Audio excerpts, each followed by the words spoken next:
Welcome to the WWE Backlash live post show. I am Pro Wrestling Torch columnist Greg Parks here with you, just like old times on this Wrestling Night in America-ish recap show. So thank you so much for joining us here. We are happy to be here. If you're watching live on YouTube, welcome. You can feel free to make some comments in the chat box. We'll get to that as the show rolls along and discuss your thoughts on Backlash as much as we'll discuss my thoughts. So really excited to be here with you and to be in the driver's seat tonight. I'm going to have Javier Machado, pwtorch.com contributor, joining us a little later on to talk about this show, WWE Backlash, just finishing up about 15 minutes ago with WWE champion John Cena retaining against the hometown boy. I don't know if I can still get away with calling him boy, but it is Randy Orton in St. Louis. And a lot of bells and whistles with that one. Something tells me that's going to be a match that is debated quite hotly about the quality of it. It's going to be interesting to see as we go through and we touch on these matches, what the folks in the chat think. So excited to hear from you guys. And if you are a VIP member of pwtorch.com, you can actually join us. We have David waiting in the queue to join us to give his thoughts on Backlash tonight. But if you're a VIP member, look for Wade Keller's Backlash right up on pwtorch.com, the VIP side, and there's a link to join the show, and we'll put you on and let you tell us what you thought about Backlash tonight. So again, really interested in seeing what people think. Here's a comment from Derek, a longtime pwtorch.com listener and subscriber from start to finish, an enjoyable watch.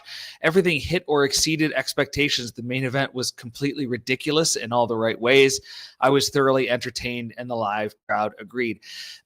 One thing I'll say is, regardless of your thoughts on the main event quality and whether you bought into all the bells and whistles, you have to say the crowd certainly did.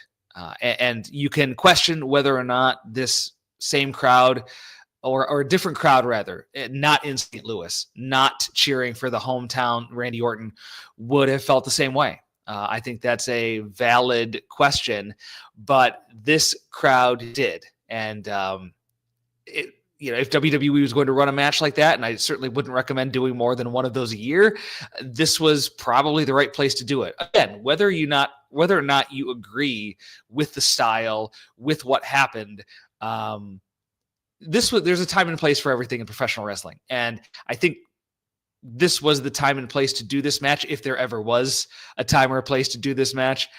So they have that going for them. So I did mention the VIP side of pwtorch.com. If you're watching us live or listening to us later on pwtorchdailycast.com, and you're not a subscriber to the Torch VIP membership, you can get full details at pwtorch.com/govip. You could sign up with a variety of different payment methods.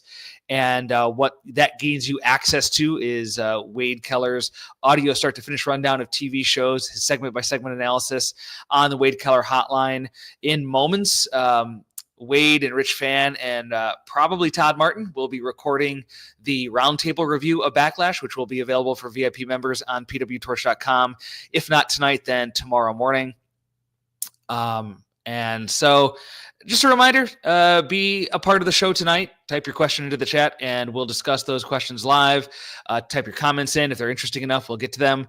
And if you want to hear more from the PW Torch team, search PW Torch in your podcast app to subscribe to the PW Torch Daily Cast lineup for free. New shows with different hosts every day of the week. So that's very exciting. And whatever pro wrestling itch you have, there's a PW Torch audio show that will scratch it. I can guarantee you that.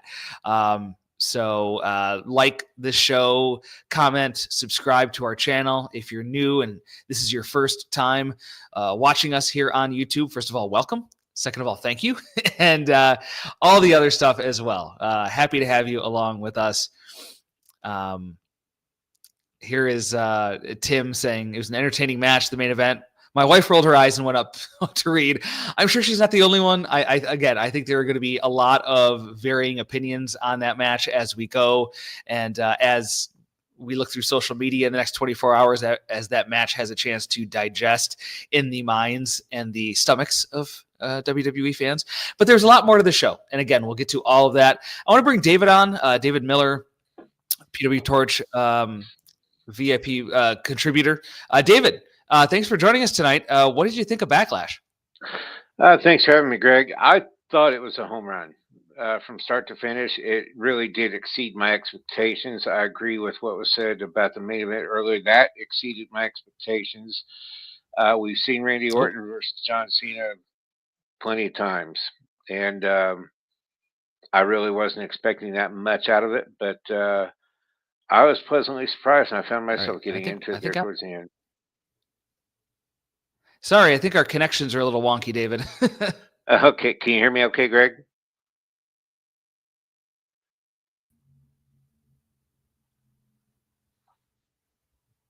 Okay, can you hear me, Greg? Yep, I got you. Go ahead. Okay. No, I was saying the Cena Orton match exceeded my expectations. I really did not. I wasn't that interested in it, honestly, to begin with. But they got my interest. I think they did the best that they could have done in that situation. The crowd was definitely into it. Orton hit probably more KOs during this segment than he's ever hit before, so that's a real crowd pleaser. I think all the matches, Dominic and Penta, that was really good. I really, honestly, did not see any weak spots in this show at all, from beginning to end. The Fatal Four Way that got some interest. There was Jeff Cobb making his first appearance, and so that was. I'm not sure if how many fans knew who he was, but the announcers definitely made a big deal of it. And they were also really into the Pat McAfee versus Gunther. That that was really good. That was very well done as well. With Michael Cole, getting involved in it. He kind of reminded me of back in the day when I used to watch, when Lance Russell would sometimes get all worked up and actually get involved in some of the action. So, it was rare to see. So when you did see it, it was a special thing. But, Pat McAfee hung in there. He, had a little slip up, jumping over the top rope that one time, but he recovered nicely. He made a good showing of himself. So, I don't know if I'm by myself now, Greg. Where did you go? Oh, I'm right here. It's okay. There he is. Okay, I didn't see you on there. I was like, okay, am I on here by myself? But no, not a weak link, not a weak match in the whole card. I didn't think anything was weak at all. It really did exceed my expectations. Yeah, I think the one thing I can say about this show is that it was high energy and the crowd was into it. Again, the first 10 minutes or so of the main event, they really, they worked the headlocks. They worked it like it was an old school match. Cena's not going to win any awards for speed these days or anything like that. So you have to take that into account. But I thought the rest of the show, everybody worked at a very crisp pace. It was very, the match, there was not a lot of downtime in these matches. And so I was really impressed by that. And as you mentioned, the Jeff Cobb debut, I think, was an important talking point that we'll get to a little later on as well. Gunther and Pat McAfee was really interesting and played right into the crowd. I mean, it was really, the crowd loved Pat McAfee. And I don't want to say WWE lucked out at that because he's a very likable guy, but if you had a crowd that was not as into Pat McAfee, I think the way this match was structured would not have worked as well. And so it was good that the St. Louis crowd was into Pat McAfee there. A couple questions I want to get to with you, David, while I have you. Do you think the interactions that keep happening between Orton and Aldis is going to lead to a match? This is from Ryan in the chat. I know there was speculation that Aldis could possibly be a WrestleMania opponent for Randy Orton. Instead, they went a different direction there with Joe Hendry. What do you think? Is that something that, Nick Aldis is still in good shape? He's not too old. I mean, he could wrestle tomorrow probably and have a decent match. So it's not totally out of the question. No, it's not. And as you said, Nick Aldis, for those people who only know him from WWE, he's got a very good past record here, former NWA World Champion. And as you said, you can tell just by looking at him, he's still in in phenomenal physical condition, and as you said, he could definitely go tomorrow. I did not think that the first little altercation between them would lead into a WrestleMania match. I think it was too early for that. Now that he has attacked him one more time here, plus with everyone else 50-50, it could go that way. I'm not crazy about the idea of seeing the GMs get physically involved. We just had Pat McAfee. Something like that is okay in very small doses. Definitely, as someone said in one of the chats earlier, I don't want to see this lead to another heel GM type situation. We've had enough of that. I like Nick Aldis. I like the role he plays on TV, and I'd kind of like to see it stay that way and see Orton move in a different direction personally. But that's just my opinion. Yeah, and speaking of Orton moving in a different direction, I guess, you look at, they made a big deal about this is the last time for Orton and Cena, and yet Orton got multiple visual pinfalls on Cena, the champion. How does this not lead to a rematch? How does Orton not make the argument that if not for the referees having been bumped, I would have been world champion? I don't see this being the end of it. The way it ended, I think it was set up perfectly for a rematch. I think they could definitely pull it off too. At first, I was like, okay, Cena versus Orton one more time. Okay, we can do this. We've been there, done that, but and they did a great job again. They did everything right that they should have done, and even more so. So, but they did leave it wide open for a rematch, and I wouldn't mind seeing a rematch. Honestly, I think they could pull off one more. I think they got one more in them. Yeah, I don't know. I mean, I think it would be hard to pull off a match like this again with all these bells and whistles that were used. And I think we saw in the opening 10 or 15 minutes at a very slow pace with, I mentioned a lot of headlocks.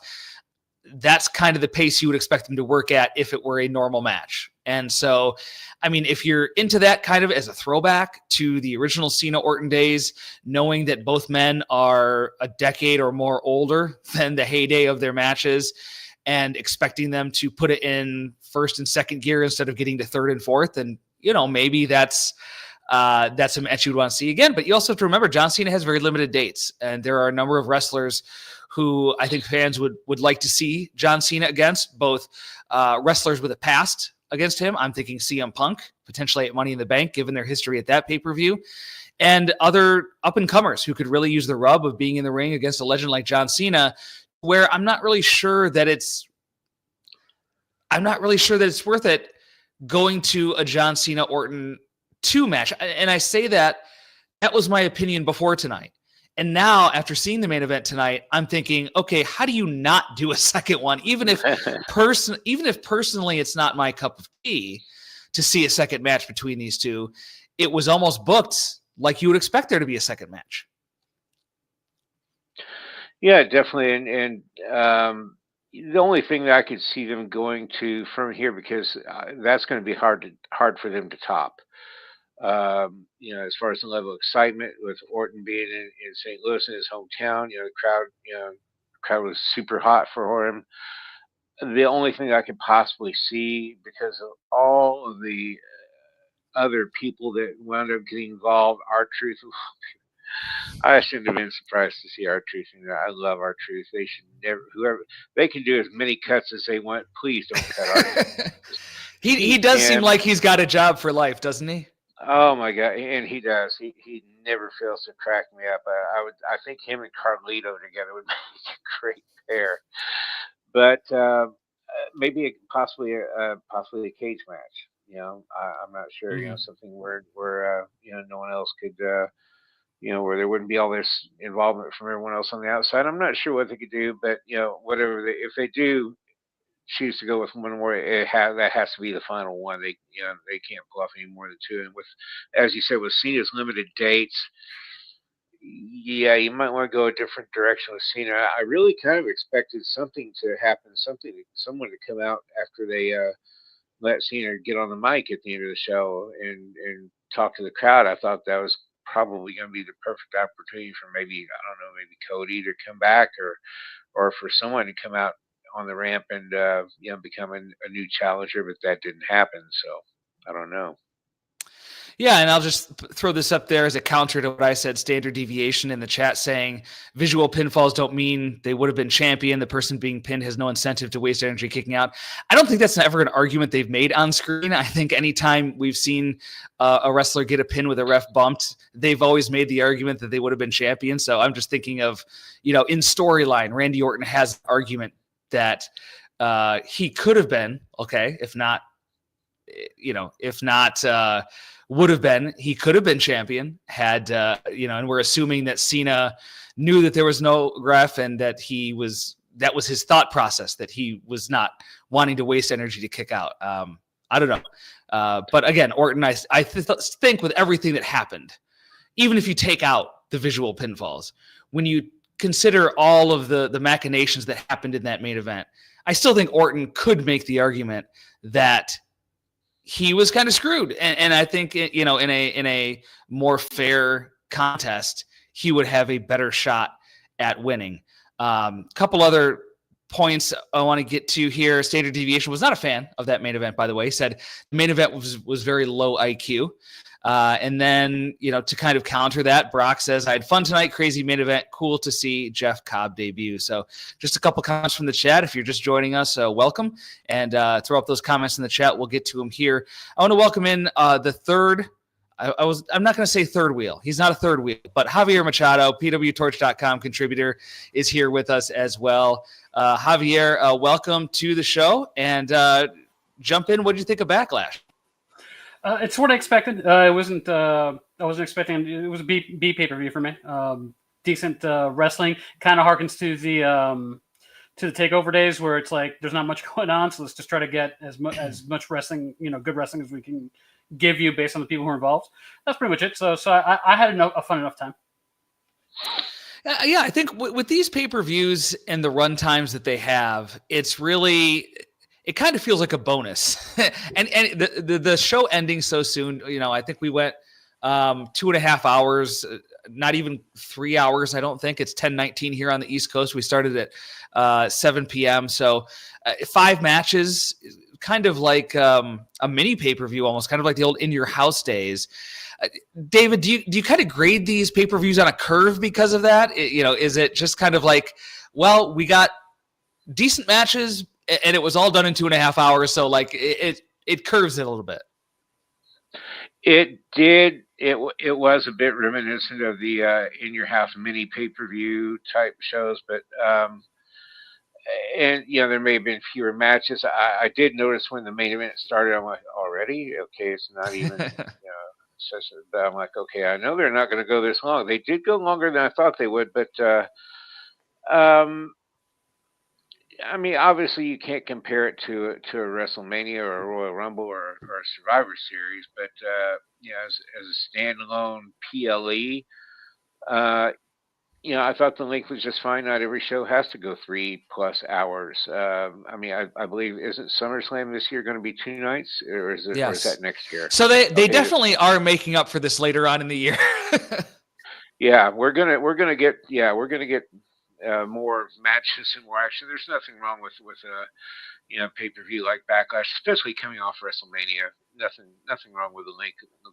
I thought it was just fine the way it was, and I think it was what it should have been.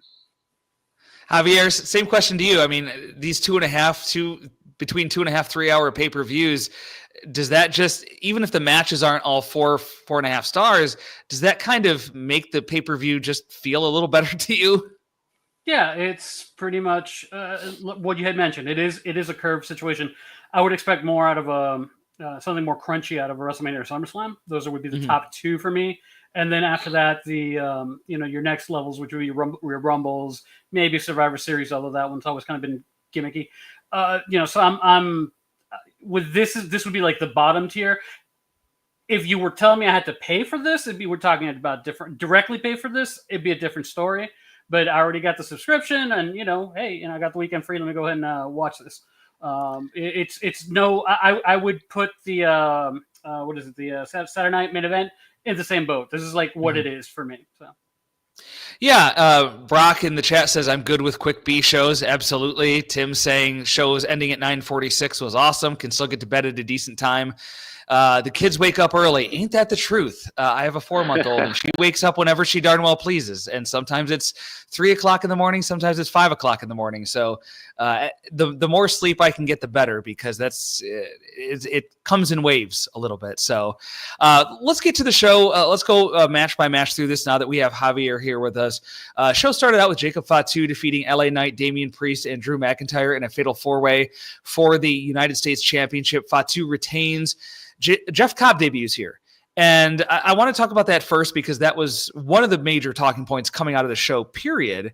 And so him being involved, I don't know how many people expected him to be involved with the new bloodline with Solo Sikoa, but it does feel like Solo Sikoa had been losing his grip on the power in this new bloodline, with both Tongans out, Jacob Fatu really being the only one left on screen healthy, and he has usurped a lot of that power from Solo Sikoa by virtue of being United States champion, by virtue of certainly winning more matches than Solo Sikoa has. And now it kind of feels like Jeff Cobb is there, seemingly at the behest of Solo Sikoa. That might tilt power a little bit back towards Solo Sikoa. How do you think Jeff Cobb fits into the ecosystem of this new bloodline, Javier? Yeah, it makes it harder for... They've been hinting that Jacob's about done with Solo, and this does make it harder for Solo to have a clean break and just a straight up 1-on-1, because he's going to have Jeff Cobb as backup. I think ultimately this might end up biting Solo in the rear, because it we obviously just happened, have a lot to chew on and think about, so I'm doing this on the fly. But I think that the whole idea of like Cobb showing up was a power play on Solo to try to get Fatu, to keep Fatu in check. Is my guess. And usually in these kinds of stories, it's not going to pan out the way he thinks. David, Hikuleo is someone who has been in WWE now for a while. He was signed out of New Japan. We were expecting him to debut with the new bloodline, and yet Jeff Cobb, who is a much more recent signee, apparently debuts. Are you surprised that Hikuleo wasn't next? Does this kind of change plans for him in your mind, or does Jacob Fatu bring him in to kind of even the score a little bit? What's your take on that aspect of the situation? As far as that goes, I'm not sure. With the Jeff Cobb thing, of course, we've heard rumblings about him coming in. I did not expect that. I definitely did not see that coming. But I agree with Javier that I think that Solo feels like he's kind of, because and you heard Jacob Fatu say, I don't need anyone. I don't need any warriors. Because Solo was wanting to rally, some troops on our side. We need more people. And Jacob said, no, I got this. And so obviously you noticed when Jacob Fatu got up and looked at Jeff Cobb, he did not look very pleased. He did not look happy. He was like, what are you doing? This is not, this is not the way I said it was going to go. And even when he got in the ring and after he won the match, he looked like he was disgusted having to go in there and win it that way. And he just walked right past him on the way back to the back. So, there's going to be some friction there. And I think this is definitely going to lead to Jacob Fatu breaking away from Solo. I'm not sure if Jacob would have someone. I don't really see him bringing someone in to even things up. He's more of a lone wolf type. But I could definitely see Solo bringing him in and adding to this, because the whole bloodline thing has kind of gone by the wayside. Roman Reigns is a chief without a tribe, and Solo has been that way pretty much, because, as you said, the Tongans are gone, at least temporarily. So yeah, I think it's a possibility Solo could bring him in. For those, Javier, who have not seen, I know you've covered New Japan quite a bit for the Torch. For those who aren't familiar with Jeff Cobb's game, what can you tell people to expect about them? He's that kind of stocky-looking powerhouse kind of guy. Very similar in in the style that like Rhino would be, that kind of dude. It's one of those moments where I like, in hindsight, I feel dumb not seeing it. Although I did have him like, possible, a far possible member for the Bloodline before we got this far down. I thought Hikuleo would likely have been earlier, and I think there's another Fatu out there that would ended up before, someone. But I always, the thing is, I've always liked Cobb as more as a babyface because he's just like seems like just a cool jovial dude. So, but we'll see how he does with the WWE's shine on that. So I'm looking forward to seeing what's going on. I'm glad that they're giving something for Solo to do and the whole Bloodline thing because that's still of interest to me. My only thing, and I've mentioned this on my podcast, I'm over the Jacob Fatu just constantly saying dog walk and all what is it? No, all gas, no brakes. Him having a catchphrase, I think, devalues the character. So he's got to get back to saying "I love you" Solo. That was the catchphrase right there. That was the best one. Yeah, and that was just like, I'm brainwashed, bro, and that was it. That's all it was saying, Yeah. Or he's playing him, but yeah, I mean, you gotta, it's just like let him give him more material to work with, But we'll see now that he's gonna have more people to play off, having two other people to play off, with Cobb and Solo, it would hopefully be better. And I'm excited for what this means for the Bloodline 2.0, and we probably need to at some point give them a new name, like the New Pacific Islanders or something like that. David, the match itself, Jacob Fatu, as I said, wins. Damian Priest and Drew McIntyre certainly continuing their feud. This was when I talked about at the outset, the fast-paced, high-energy match lasted almost 20 minutes. And it was real solid. It was a real strong opener, I thought, for the show. What did you think of the match itself and the continued movement forward of some of the stories and feuds in this match? That is exactly the match I would have picked up in the show. And I thought they did a great job. You had Drew McIntyre and Damian Priest really kind of zeroed in, zoned in on each other. They went out there, and of course, you saw it come the minute they started climbing. You saw, see the table, and it's like, okay, someone's going through that table. I just wasn't sure who it would be, but they did their thing out there. I totally expected also LA Knight to be the one to eat the pin in this match, and because of with McIntyre and Priest doing their thing. The appearance with Solo and Jeff Cobb, that was a huge surprise at the end. Again, just like most of the rest of the matches on the show, I thought it was done perfectly, just the way it should have been done. I wouldn't have changed a thing. Javier, high praise. Can you match that for this match? Well, this is the match where we were getting dinner and everything together, so that was it was more of a background thing. I tell you about the dinner. It was pork loin wrapped in bacon, delicious. Thank you, George. It was awesome. But how many stars? 4 stars for sure. Okay. But as far as the match is concerned, yeah, it really more got. I picked up more into when they were just starting to go into the hardcore stuff and going off and at that point you're like, okay, they took themselves out, so it's going to be down to these two, and there's probably going to be some shenanigans there. So it played out what it was. I mean, it was fun. There's nothing spectacular. There's nothing groundbreaking. It's just another it's there. I know it sounds like negative when you say it's there, but it's fun. I don't think Drew and Damian solved anything tonight. This feud, I didn't see this feud going as long as it has, as strange as that sounds. It certainly feels like it's in line for the CM Punk style feud that McIntyre had with Punk last year. Probably won't last that long. Very few feuds actually do. But what do you see as being next now for Drew McIntyre and Damian Priest, Javier? They fight. Itchy and scratchy, huh? I mean, that's Fight. There's maybe some biting in there. Bite. Yeah. Who knows? Yeah, I mean, that's what I agree with you. For some strange reason, it felt like the WrestleMania was going to be just a one and done. I mean, the one thing I'm kind of like sensing, and I would have to like really think about it and go through it.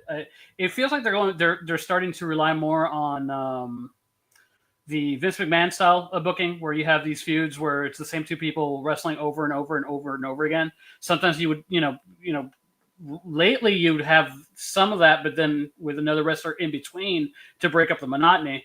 But yeah, it feels like things between Priest and Drew aren't finished. I was kind of hoping that this would have been a way for them to actually pivot from that. Now Drew is upset at LA Knight because LA Knight was the one who got beat.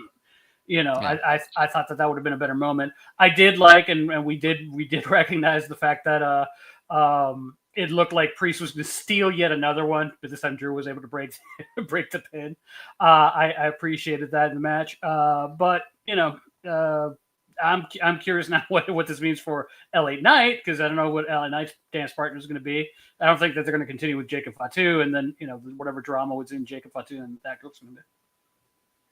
David, anything to add on to Javier's comments about the future of McIntyre versus Priest? No, I don't see an end in sight to it. This is one where I don't see where they're going with this. I don't see a clear-cut winner in the feud.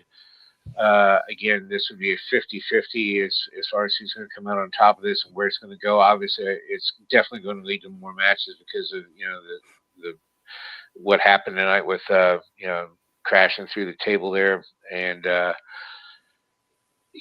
mean, they've already done the street fight. What's left? How are they going to escalate this? How are they going to one up it? What's going to be the blow off match? Again, their cage match. Well, I don't know about maybe Hell in a Cell. Who knows? When is Hell in a Cell coming up? Is that anytime soon?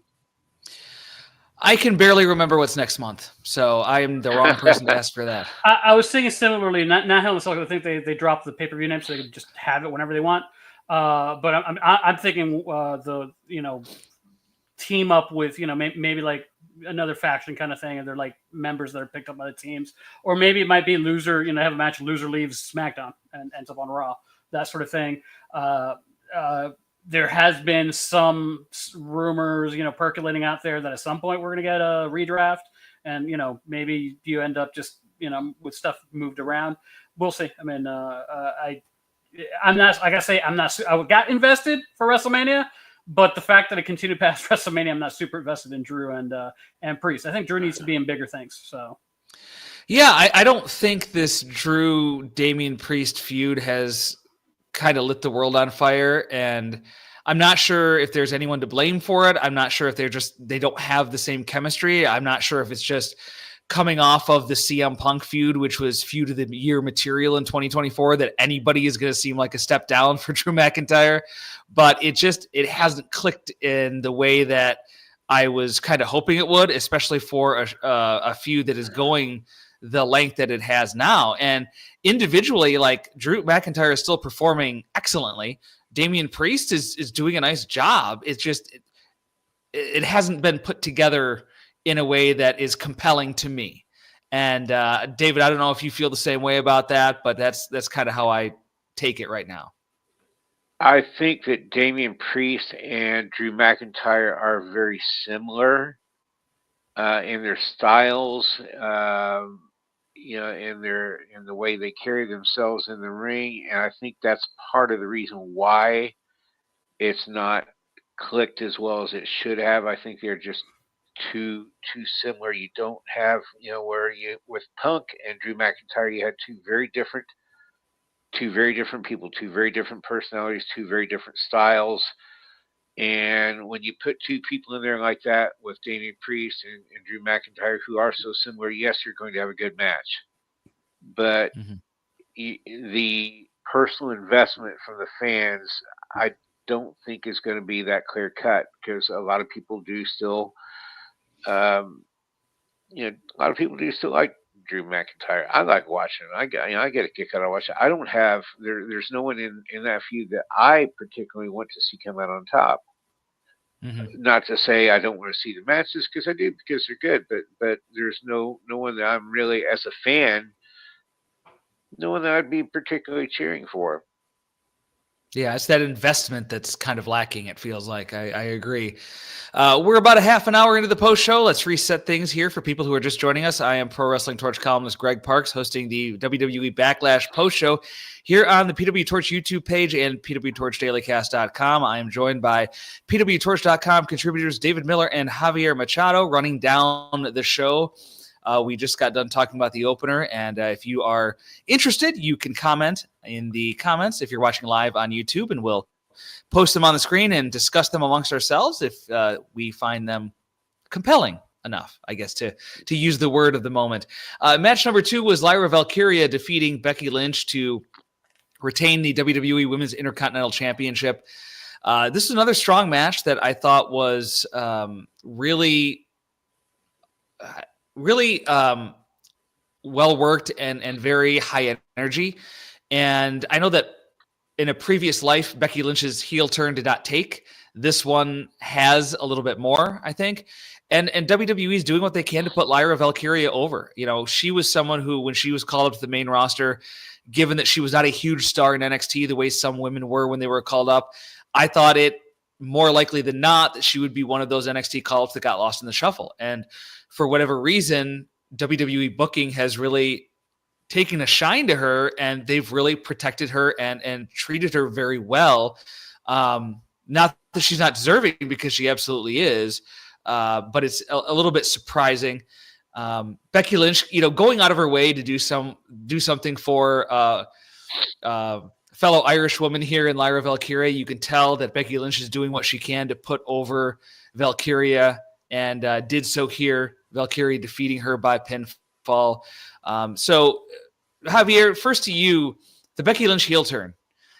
I talked about the last time the heel turn happened, and WWE fans were totally against it, totally rejected it. This time they seem to be more on board. Is that just the WWE fan in 2025, or have they hit on something with Becky Lynch as a heel here? It's still kind of early to tell, because we only really had so little time between the stuff that's happened. Just a few weeks, yeah. Yeah. So I think it might be just the fans fine going with it, but until we get to see people really engaged in what's going on. I thought that the promo work from Valkyria the last couple of weeks and the moments that she's had were very strong. I think she did a good job, quote unquote, damaging Becky enough, playing with the idea that she's a part-timer and playing with the idea of, what was the line she says something about breaking the glass ceilings, but you left glass all over the place. That kind of thing. I think she did a good enough job to frame Becky as, the antagonist of this group, of what's going on. Plus Bayley's well liked by fans. So, you still have that they're playing with. So I think that for the most part is why they're fine booing her, but I don't think they're booing her like they booed Nia, It's more like, how they booed Roman Reigns, after the first couple of weeks of the whole tribal chief thing, where, everybody put their fingers up in the air, everybody cheered, everybody acknowledged them, and then they started booing. Yeah, David, how do you think Becky has performed as a heel the last couple of weeks? And I know that Wade in his reports has recently suggested that perhaps Becky Lynch could be added to the Paul Heyman group with Seth Rollins and Braun Breaker. So 2-part question. How has she done in your mind as a heel? And do you see her being added to that group? I think her work as a heel this time around is better than it was the first time. The first time was just too over the top, which Becky can go way, way over the top. We've seen that in the past. I think she's got that level of intensity, that heel intensity right now, without going over the top with it. Obviously, her attacks, she's been cowardly in her attacks on Lyra, which I've talked about this several times. If you're going to be a cool heel, you're not going to be booed. If you want to be a true heel, be it, and this goes back to my, again, my days of watching Memphis wrestling, the cowardly heel, the one who begs off, begs off, and then the minute the face turns her head, that's when they hit him with a low blow or attack. And Becky's been backfighting here. The match itself was excellent. I have to reiterate what you said, Greg, about Lyra. I did not have high hopes for her because WWE has a history of not knowing what to do with this excellent NXT talent that they call up. Look at what they did with, they didn't treat Asuka right. Tommaso Ciampa and Johnny Gargano, they're still not where they should be. They don't have a good track record with NXT call-ups, but they've done really well with Lyra. I got to admit, or got to agree with Javier what he said, that her mic work has been very good recently. We all know she's an excellent athlete. Great hand in the ring. I think that as far as Becky's heel turn, I think she needs a solid face to go against. And I think because if you're going to be you can't do the devil without having an angel. So I think maybe Bayley would be a good choice and a logical choice, seeing that Becky admitted she was the one that took her out, and the fans do love Bayley. And I think that would be a good choice for Becky when it comes to moving on to, if she wants to go full force with this heel turn, then she's got to go up against some people that the fans are really, really behind, because people still want to cheer Becky. You hear that music hit, you still want to cheer. And I think with a little bit of time, it could work. I just a note to bookmark it here at this point. John Cena gave R-Truth an AA through the table at the post presser just now. So for whatever that's worth, I don't know. Maybe we'll get a John Cena R-Truth match out of this. Maybe that's one of Cena's last matches. Who knows? I'm sure R-Truth will try to tag. I think that might be the Saturday main event match. There you go. Okay. I'm sure R-Truth will still try to tag with him anyway, regardless, rather than fight him. But Derek in the chat, Lyra says Lyra is progressing. She had more fire and toughness tonight. I appreciate when Becky goes heel, she avoids doing anything likable in her ring style. Javier, talk a little bit about Lyra. She's really strong in the ring. I don't think there's any question about that. I think the question always was, would her character catch on? I'm not sure it has yet, but I think it's kind of slowly on its way to that. I don't know about the character getting over, because just with her entrance today, my brother's wife basically said that the wings look stupid. My brother and I hate the wings, and my friend, who's only pretty much watches pay-per-views with us, he said that he's familiar with the cosplaying, saying that the cosplay scene would be making fun of her wings. So I just you don't need it. You don't need that. You don't need that imagery. It's fine with the imagery, like in the background and stuff, but you don't need to come out with those wings. And if you're gonna do it, just have it be like wings coming out of your back and not you covering your hands. It just seems silly. I'm concerned that she might have gotten injured, because she went to her nose after a sequence, and during the pinning attempt, she only had one hand on the pin and she was grabbing her nose. Michael Cole also mentioned she might have broken her nose. I think it was during a boot spot. They showed another replay. So hopefully there's no concussion to go along with that. So that might be, because the finish looked kind of funky to me. So I'm wondering if this was a change that happened on the fly too. So because there was a lot of communication between the people in the ring at that time with the ref after that moment. So I'm wondering if that was also a something that happened. Not ad lib. You know what I mean? Yes, for sure. I did notice her holding her nose in a way that didn't seem like selling there at the end, and who knows? It could be a broken nose. We'll have to wait on the medical update on that if we get one on Raw on Monday night. Moving on, Dominic Mysterio. Did she borrow those wings from Terry Taylor? Oh, geez. I don't think so. They look a lot better than the ones that that he had. So, but tell you what, if she has to wear a face mask, you could have a beak and then complete the look. oh goodness. Hey, with a broken nose, hey, there you go. We're no ideas, no more ideas for WWE booking on this. Because I have buried her hard on my podcast, I do want to say that like I have liked the fire that she showed. I like the stuff that she, when she came out, she had fire with Becky. I hope they keep her doing that because in her other promos, she sometimes tries to work in the whole bird motif every now and then. I'm like, just don't get away from that, please. Yeah, I think there's a balance there. You can't lean too hard on it because it seems cheesy, but without it, you don't have a personality or you don't have a character. So they're kind of between a rock and a hard place. They're not going to start from scratch with her. So I don't know. Adam in the chat throwing out, I usually call Lyra C-SPAN because she's so boring and bland, but she's been much better the last few weeks. So compliment of sorts for Lyra Valkyria in her work lately, I guess there. To the next match, Dominic Mysterio defeating Penta to retain the Intercontinental Championship. El Grande Americano getting involved here in the finish, as did the rest of Judgment Day. Looking back on this, knowing how crazy the main event got, knowing how involved Michael Cole got in the semi-main event, David, did that change your perception of the involvement here? Because up and down the card, there was a lot of involvement, and it's WWE. I get it. This is kind of how they book, but we got a lot of involvement from people outside of matches, and it kind of culminated in the grand finale, if you will, in the main event.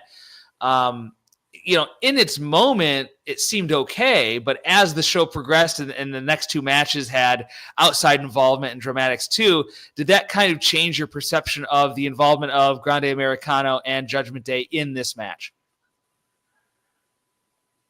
I think it made sense in the context. And I, being an old school wrestling fan, I absolutely love the loaded mask gimmick. I've not seen that in 30 years. I remember when the Grapplers used to do, or somebody, I think it might have been the Grapplers, but somebody back in Memphis used to load the mask. That's such an old gimmick, and it's not been used in so long. But I gotta admit, El Grande Americano is one of my guilty pleasures. The mariachi version of Stars and Stripes Forever, I cannot help but laugh every time I hear that. But we all know that Judgment Day's fixing to implode here soon. It's just a matter of time before something happens between Finn Balor and Dominic, and really, I think the fans are almost ready to cheer Dominic again. I mean, he showed some stuff on this match tonight. That dive out of the ring into the DDT, that was, I've never seen that before. That was phenomenal. It's like, okay, he was on it. He was on point tonight. And there's a lot of outside involvement all the way around tonight. Michael Cole of all things. But again, as long as it's not overdone, as long as it's not something that we know we're going to see every single PLE, I was fine with it.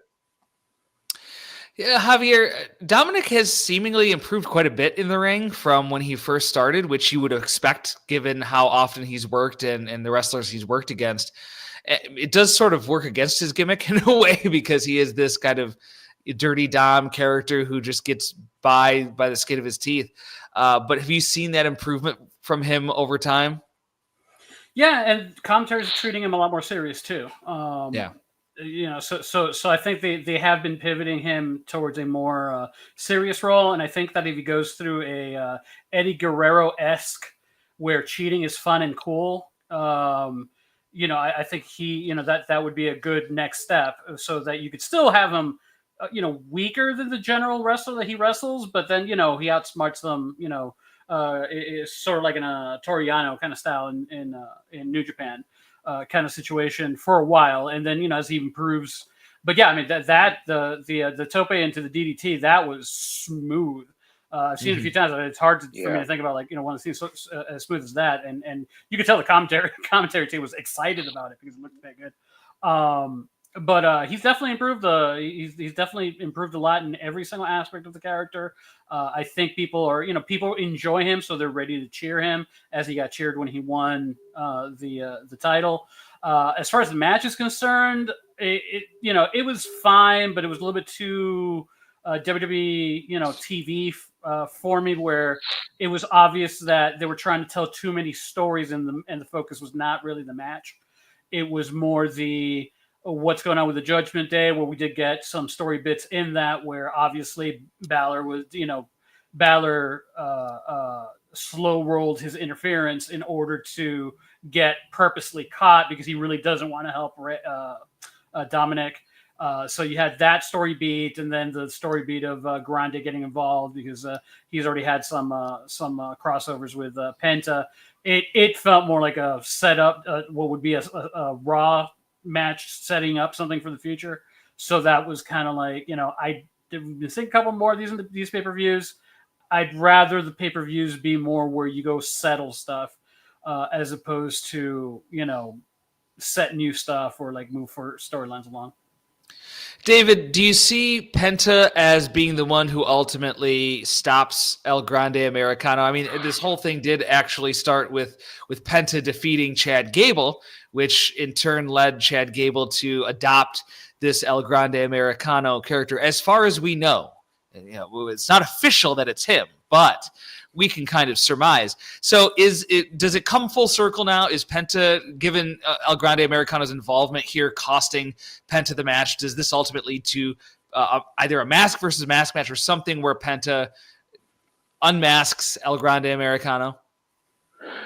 I think that's a logical route that they should take, and I wouldn't be surprised whatever the next PLE is. I'm not even sure what it is, but I wouldn't be surprised to see that on the next PLE, and definitely at some point, Chad Gable is going to have to, or excuse me, El Grande Americano is going to have to be unmasked.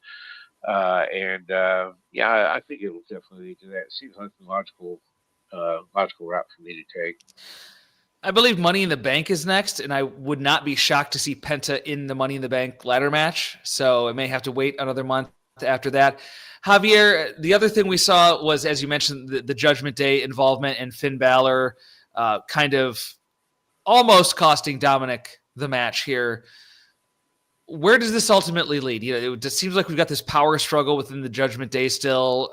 Finn Balor seems like he was the leader at one time, now is kind of on the outs, or at least jealous of Dominic for being Intercontinental Champion. Does this ultimately lead to Finn Balor versus Dominic Mysterio? Does it lead somewhere else? Where do you see this going over the next few months? Likely. Don't know the direction exactly how it's going to go. McDonough, came back without telling Finn Balor,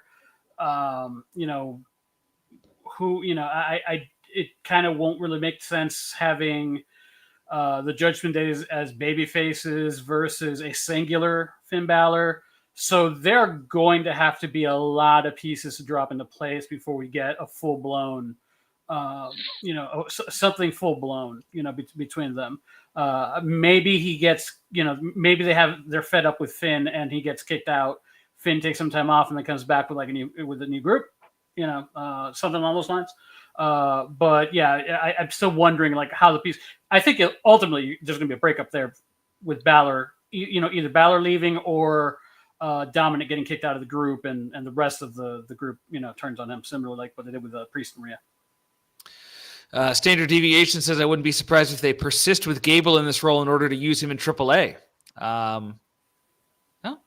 Could be. That would be maybe a little dangerous to send him down as the fake luchador. So I don't know if you want to do that. He also says, could Penta and Phoenix team up to take down Gable? Maybe. I mean, I would like to see more for Phoenix to do than what he's been given. The 2-on-1 to take down Gable would. I don't know if I love that from a babyface versus heel perspective, but I think those are the top two candidates to take down El Grande Americano. I mean, you got Rey Mysterio there too, who knows how long he's going to be out of action with the groin muscle. But if it was up to you, David, I mean, do you have a preference if it was Penta or Rey Fenix who ultimately was the one to end the machinations of El Grande Americano?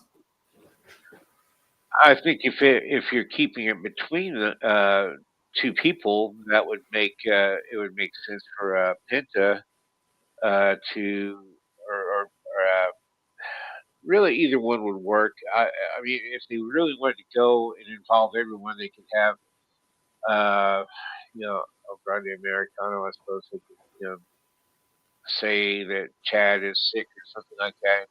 Team with his group was or the American. What were they call themselves again? I forgot. American Made. American Made. They could do that versus say, Rey Fenix, Penta, and if Andrade. Andrade would be a great pick. Yeah, that would be a great pick. Yeah, they could go that route. Andrade has been trying to coax Penta. Well, he's been involved in the whole split of this group, and I could totally see Andrade taking Penta, and I said Penta, I meant Phoenix. Andrade taking Phoenix and Penta, reunite them as the Lucha Brothers.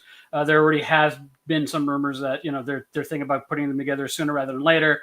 I just think that Penta could be more main event level, if not tied with his brother. And I think his brother. I think they're both. It's one of those cases. I think the two of them are better apart than they are together. You could have them together once in a while, but I think that I'd rather get the most I could get out of Penta now, and the most I get out of Phoenix. I'm happy with them split, but I've always felt that they're not going to be able to resist and put them together as the Lucha Brothers. So.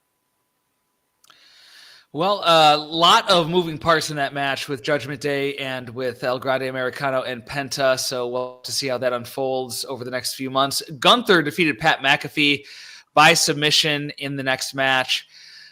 This was a match that I think people went into this thinking McAfee should get very little offense on Gunther. Gunther is this wrestling, to steal a phrase from JBL, the wrestling god who is, he worships the mat. He is a technical master. And someone like McAfee, who was an athlete at one time, but not really a wrestler per se, should not be getting anywhere near beating Gunther. I thought the way the match ended up playing out was well done. He got his hope spots in. I think it was a good balance between giving McAfee and giving the fans the belief that McAfee could pull it out, even when the story was, yes, he was overmatched. That was the story. That was obvious. McAfee's trying to survive Gunther was basically the story of this match. And then you had Michael Cole from commentary constantly shouting about ending the match and that sort of thing. So I thought, this is kind of in sports, you have a team loses and they have a get right game against a 1-5 team the next week. This is kind of a get right match for Gunther after he loses to Jey Uso, who, fair or not, a lot of people don't see as a main eventer. And so that could have knocked a little bit of the luster off of Gunther. And here he comes back in this feud with Pat McAfee, and in relatively dominating fashion, as it should have been, he wins by submission. And, fair play to Gunther, he gives a bit of a nod to Pat McAfee on the way out for putting up with it. So really interested in what you guys thought of this match. David, start with you. Gunther defeating Pat McAfee here. Was McAfee's offense kept limited enough to not knock anything off of the aura that Gunther had built up over years in WWE? I don't think it did any harm to Gunther at all. This was not Jerry Lawler versus Michael Cole at WrestleMania. And we all know how that went. That was ridiculous. I think McAfee got in no more offense than he should have, no less than he should have. Everyone has seen him in the ring before. He is, even though he, has very little experience. He is an athlete, so it's not terribly unbelievable for him to have gotten in the offense that he did. I think it ended the way it should have ended with him being choked out. Michael Cole, I'm okay with him doing the cheerleading. I get that because he was attacked by Gunther, so I totally get that. I wasn't crazy about him tripping up Gunther and holding onto his foot there. That I didn't care for that part very much. But other than that, I thought the match again was what it should have been. McAfee did get beat up. His face and chest were beat red by the time that match was over. He looked like he'd been in the fight of his life. And I liked the little nod that Gunther gave to him as well. It's kind of like, hey, you did okay.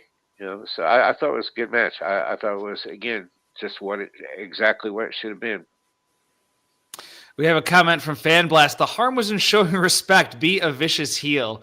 I mean, I think he was a vicious heel in the match, and showing respect, maybe un-Gunther-like, but hey, a non-wrestler took the beating that Gunther gave him and was able to stand up after the match. I don't think there was anything necessarily wrong with Gunther pointing that out, especially, there's been a lot of talk over the last years of Gunther going babyface eventually and being a really good babyface. So if you really wanted to start planting small seeds for that, at some point, now would be a good time, and that would be a good moment to do that.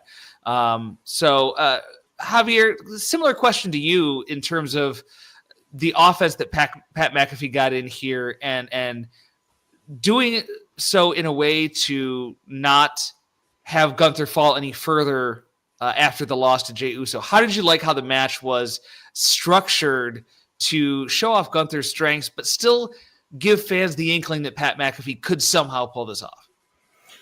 I think it was perfect for what it needed to be and the people involved. There's a point in the match about halfway through where Gunther and Pat McAfee are basically squaring off in the middle of the ring, and Pat McAfee is bruised up, blown up, looks like he's about to die, and Gunther had not broken a sweat. That was just like, a great moment of what is the entire match is Gunther playing with his food. I mean, the only thing you could quote unquote complain about is that Gunther lied about having his undivided attention because he was because this was the play that McAfee said, you're not going to take me serious, and that might be your downfall, because that was your downfall against Sammy and against Jay. And, Gunther's like, well, I'm going to take you serious. And he didn't. And it was almost, so the only hope spots he got were out of, him just not taking him serious. He was able to wiggle out of some moves, just, using his athleticism, because McAfee was an athlete. The only hard hits he got in were those involving his kicks. The guy was a punter, particularly when he just does a straight up punt to the gut when he was bent over. So the only damage he really did to him were, based on the skills that he has. He was able to land on his feet. He's an athlete, after some suplexes. The only move that questions when he was getting it put into submission moves. The first time he got put into the sleeper, and he kind of powered his way out of it. I know they try to cover it in commentary, saying that McAfee had been going to other wrestlers trying to figure out how to get out of that move. So they at least tried to cover that. That would be that, and him lasting in some of those submission moves. I think those might have pushed the boundaries a bit, if you want to complain about some of it. But outside of that, I thought it was all well done. Now I just have to ask the question of what was the purpose of this match. So, I strongly thought this was going to lead to something else, either a match with Cobb or Cobb showing up. That happened elsewhere. Goldberg. I thought even Ilya Dragunov, although he's not supposed to be coming back in September, but the magic of medicine. And there was a guy let me not assume who it was. There was a person with a sign that was talking about Ilya Dragunov. I'm like, is that a planted sign? So I'm, so that's where I was with that. I thought it was enjoyable for what it was. My question is now, what is the purpose of this? And the only thing I could think of is what you brought up, which is maybe is to start sending a babyface turn for Gunther, because that's the only, the only thing, unless, I mean, I guess that on Monday they could have him go back out there and beat up Pat McAfee again and somebody else makes it safe. You can still do that. But as of tonight, I'm confused, I definitely thought it was a match just to get Gunther back on track. Like, just to get back to a dominating win, to make up a little bit for the loss to Jey Uso at WrestleMania. I thought that's kind of what it was to me. And it was an easy target, Pat McAfee. He could beat him up, and WWE wouldn't have to worry about protecting the opponent, how they like to do and go 50-50 and do all that stuff. He could beat down Pat McAfee. Like, we don't have to protect Pat McAfee for anything down the line. And so that was kind of my impression of the point of the match. But it, could be other things as well, as you mentioned, hinting to a babyface turn, perhaps. Standard deviations, a couple of comments in the YouTube chat about this. Went into this match very down on Pat, but he was great. And Gunther put on another classic match in a new way. I think it's fair to say that this was kind of a different match than we've seen from Gunther, and we've seen him have a lot of different types of matches over his career, especially at WWE. And this was another type of match that maybe we haven't seen as often. Brock in the chat, I think Pat got just a little too much, especially at the end with the hulking up. So again, it's dependent upon your view and your perspective and your expectations about whether or not this was too much. Junaid in the chat says Gunther has shown respect before. I don't think it's particularly out of character. He believes in sportsmanship. Sometimes WWE ignores this to make him a true heel, but sometimes they embrace it. Yeah. So that all is very interesting. I guess, David, my question to you to kind of wrap things up on this match is, where does Gunther go from here? We talk about in some of the other matches tonight, a lot of it is just extending a feud. Damian Priest and Drew McIntyre, it's extending that feud. Dominic Mysterio or Penta and El Grande Americano, that feud is extended by virtue of what happened during that match.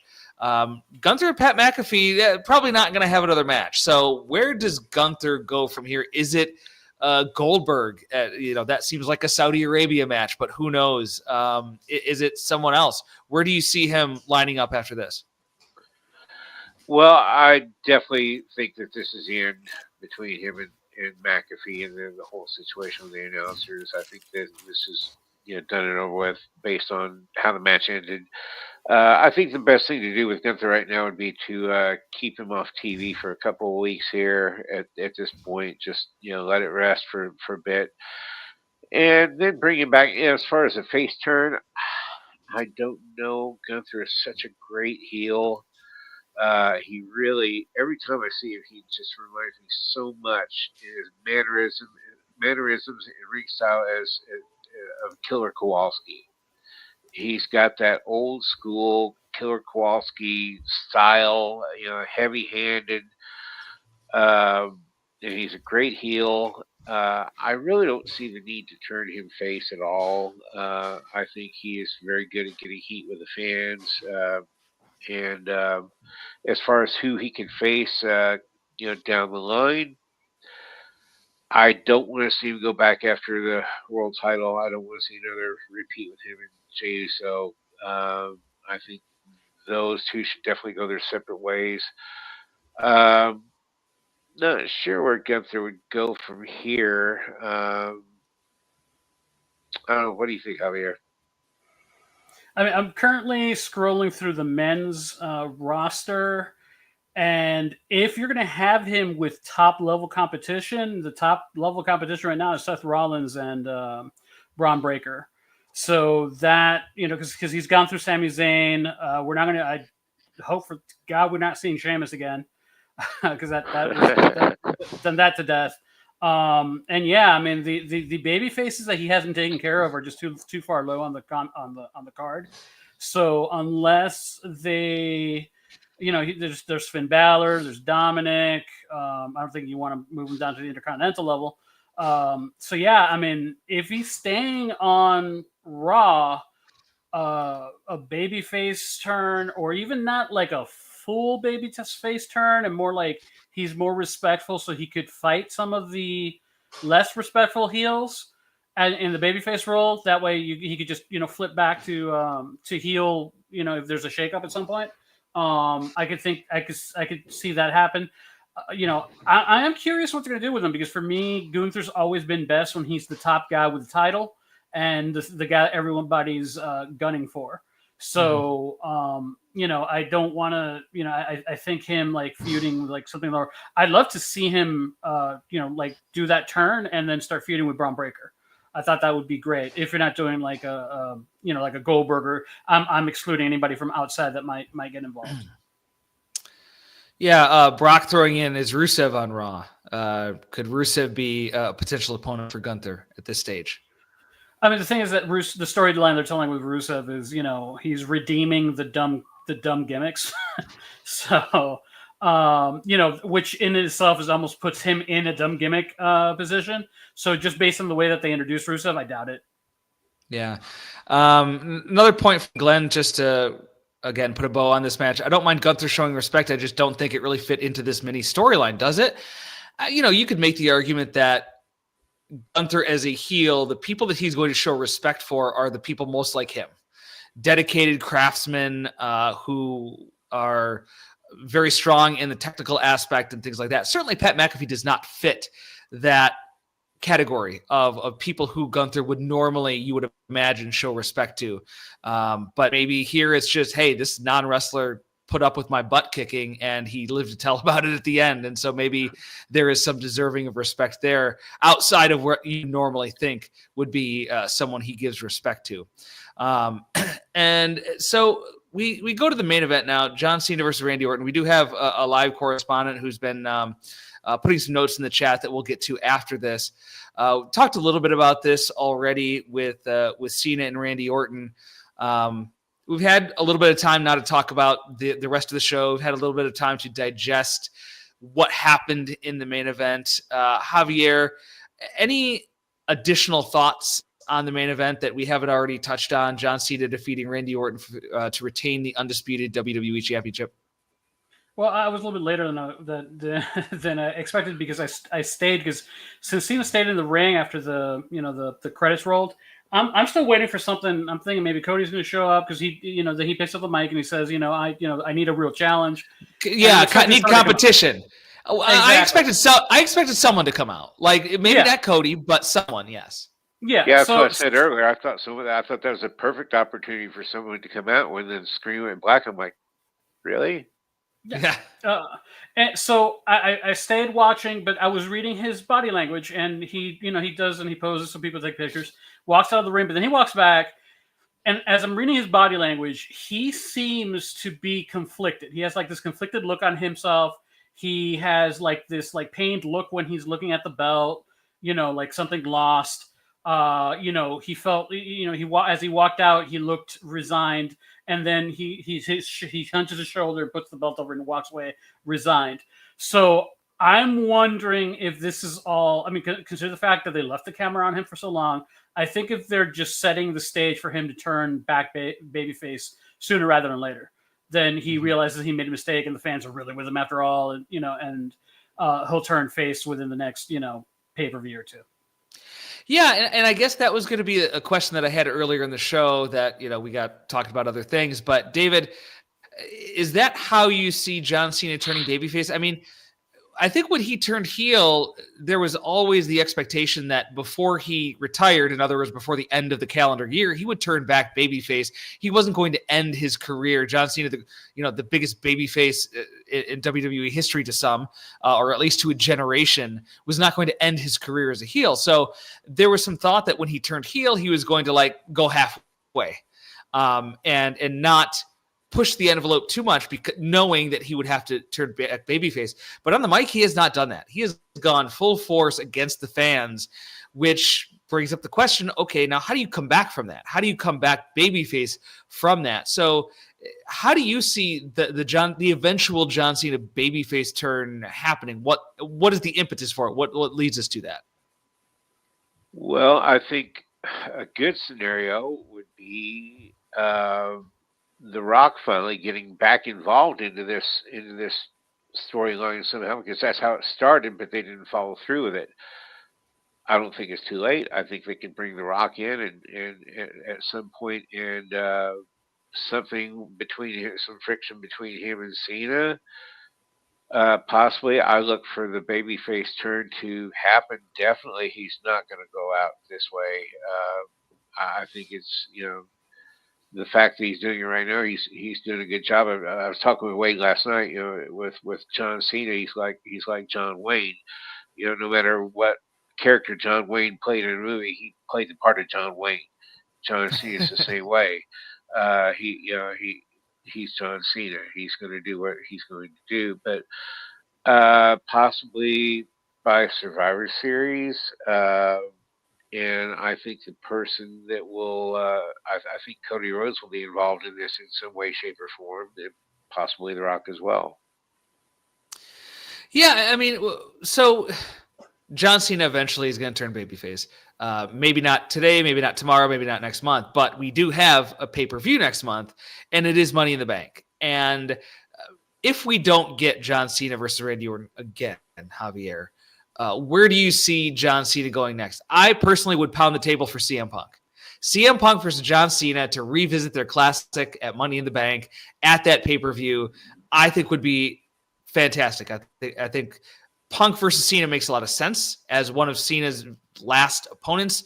And if you're going to do that, why not do it at Money in the Bank? You have that opening now. What do you see as being next for John Cena? The big ones, the two big ones I'd like to see, and I'd like to see one or the other or both, would be Cena and Reigns. Cena. CM Punk and Reigns. CM Punk, historical. I missed that history, so I'm not as invested in that. Reigns, just because when they cross paths, you had that.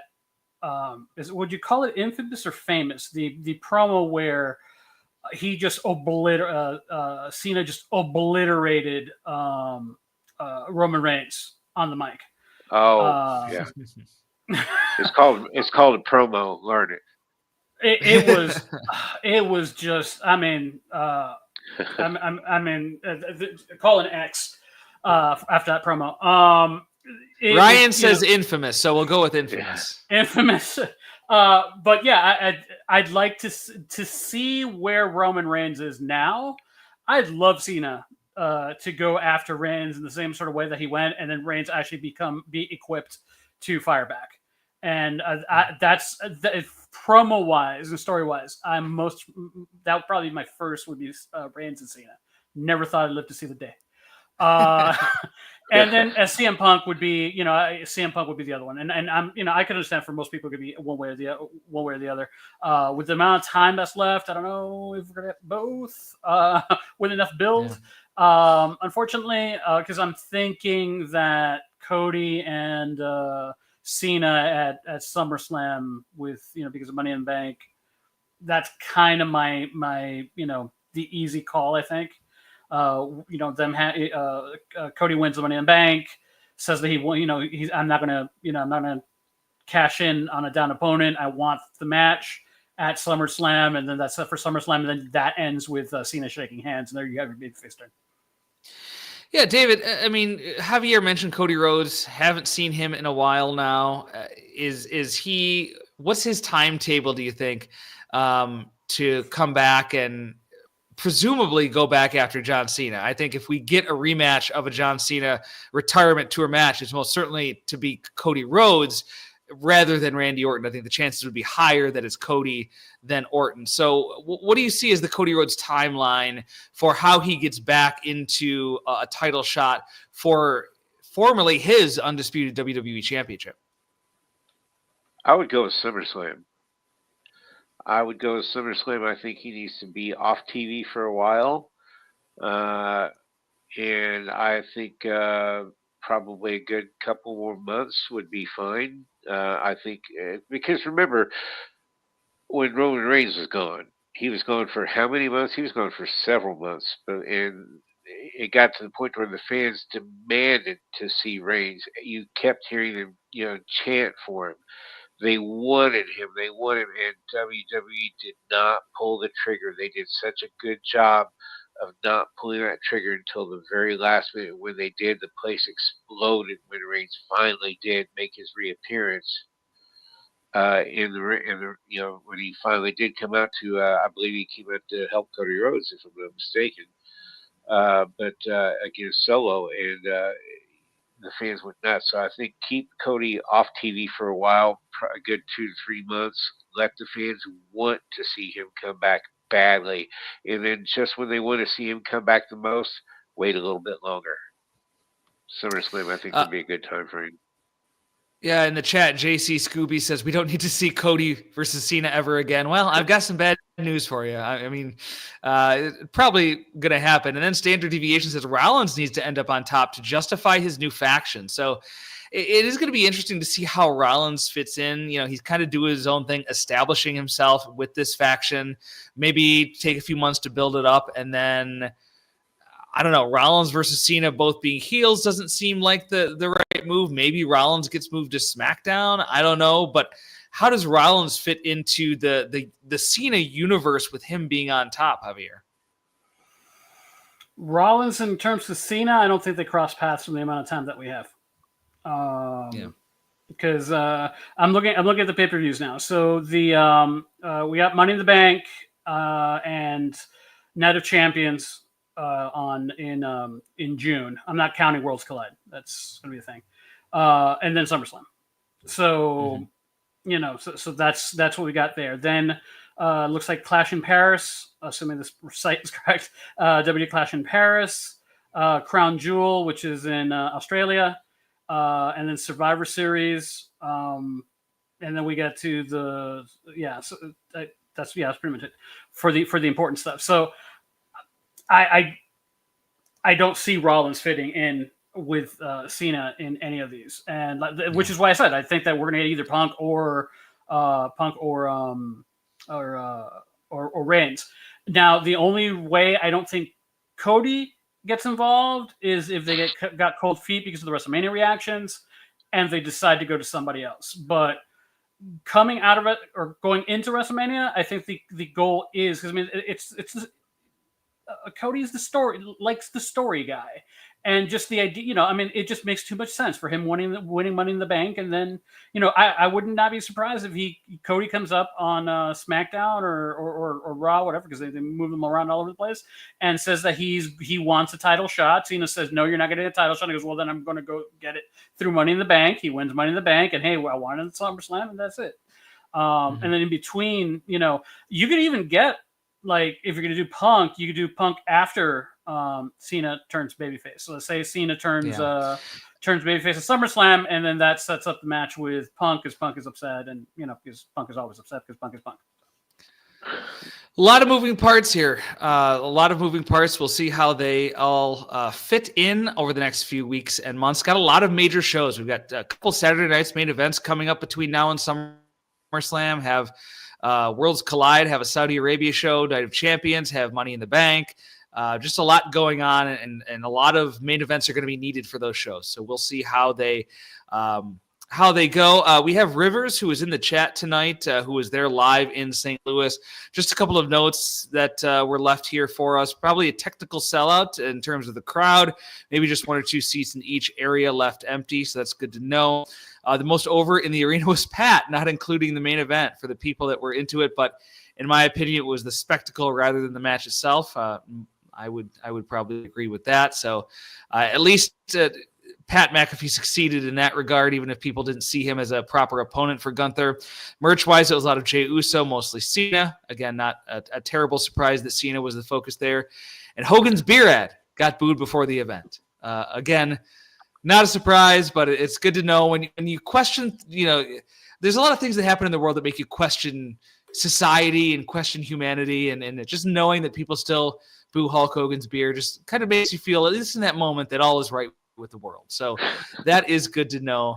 Anyway, just to kind of wrap things up, any final thoughts, Javier? I'll send to you final thoughts on Backlash tonight. No, I mean, like I said, I enjoyed it, and it met my expectations. So it was fun stuff, and I hope Lyra's okay. David, any final comments from you about the show? Yeah, definite thumbs up on it. It actually exceeded my expectations. I wasn't expecting it to be as good as it was, especially the main event, considering, again, it was, we've been there, done that, but they pulled it off. They did what they should have done, and I think this whole show, every single match, there was not a weak link. There was not a concession stand match in the whole show. I think they did a great job. Looking forward to seeing the fallout from this on Monday. All right, gentlemen, before I let you go, please plug your work for the Torch. David, go ahead. All right. I do the NXT All Perspective report every Tuesday night, and then Wednesday I do Evolve, which is a wonderful 1 hour show on Tubi. So yes, I just reviewed an episode of Evolve for my full page column in the Torch newsletter, as well as my audio show, Greg Parks Out Loud. See, that's how you slip a plug in right there. I still got it. I don't do this show every week anymore, but I still got the ability to slip in a plug here and there. Javier, and your work for the Torch. Doing the Acknowledging WWE Daily Cast. So end of the week, and I do the primers for the WWE pay-per-views, and doing pro shows and stuff like that. And Greg, it's been too long since I've joined you on one of these. It's totally my fault. But nice to do one of these with you. Yeah, it's a pleasure to hear from you and to interact with you guys as well when I can. I know that Brandon, I actually reached out to Brandon LeClaire, who usually hosts the WWE and AEW pay-per-view post shows now, and he was otherwise indisposed tonight. So I reached out to Wade and said, well, for old time's sake, I'll host one of these. And I'm sure Brandon will be back next month for Money in the Bank. But gentlemen, it was a pleasure talking to you and getting your thoughts on Backlash tonight. It was a pleasure hearing from everybody else as well. So don't forget all of the great things that the Torch has to offer, especially VIP membership, pwtorch.com/govip. And hope you'll join us next time for one of our post pay-per-view shows here on YouTube and pwtorchdailycast.com. I am Greg Parks. You can find my work on the Torch, as I mentioned, full page column every week in the Torch newsletter, Greg Parks Out Loud VIP audio show, as well as about a week, once a week, Parks' take on pwtorch.com. Thanks, everybody in the chat, for joining us, and thanks, everybody, for listening again here on the Backlash Post Show.